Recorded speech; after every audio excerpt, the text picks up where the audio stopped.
माननीय हर्षवर्धन मानकर. सभागृहातलं आज माझं पहिलं भाषण आणि हे भाषण माझ्या नेत्याला श्रद्धांजली व्हायचं असेल असं कधी वाटलं नव्हतं.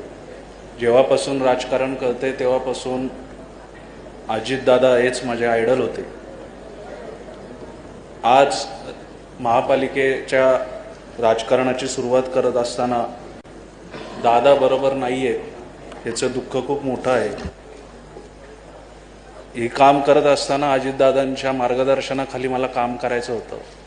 त्यांच्या कौतुकाची थाप मला माझ्या पाठीवर हवी होती. तसं दादा तोंडावर कौतुक कोणाचं जास्त करायचे नाही, पण एखादं काम परिपूर्ण कसं करता येईल ह्याच्यासाठीचे त्यांचं मार्गदर्शन हीच कौतुकाची थाप होती. जी शिकवण दादांनी दिलेली आहे, कामाचा आवाका असेल, फुले शाहू आंबेडकर यांचे विचार पुढे घेऊन माझ्या आयुष्याची वाटचाल मी करणार आहे आणि हीच खरं दादांना श्रद्धांजली असेल असं मी मानतो.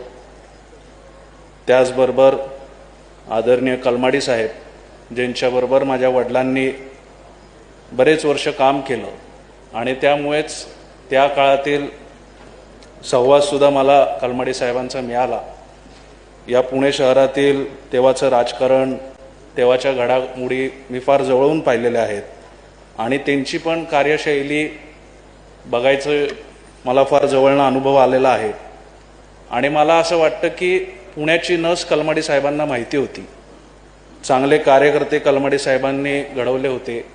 महापालिकेवरती त्यांची एक पकड होती आणि असा खासदार आत्तापर्यंत झाला नाही आणि ह्यापुढेही होणार नाही असं मला वाटतं. अशा या माझ्या दोन्ही नेत्यांना आणि त्याचबरोबर बाबा आढाव असतील आणि शांतीलाल सुरतवाला असतील यांना मी भावपूर्ण श्रद्धांजली वाहतो आणि माझे 2 शब्द थांबवतो.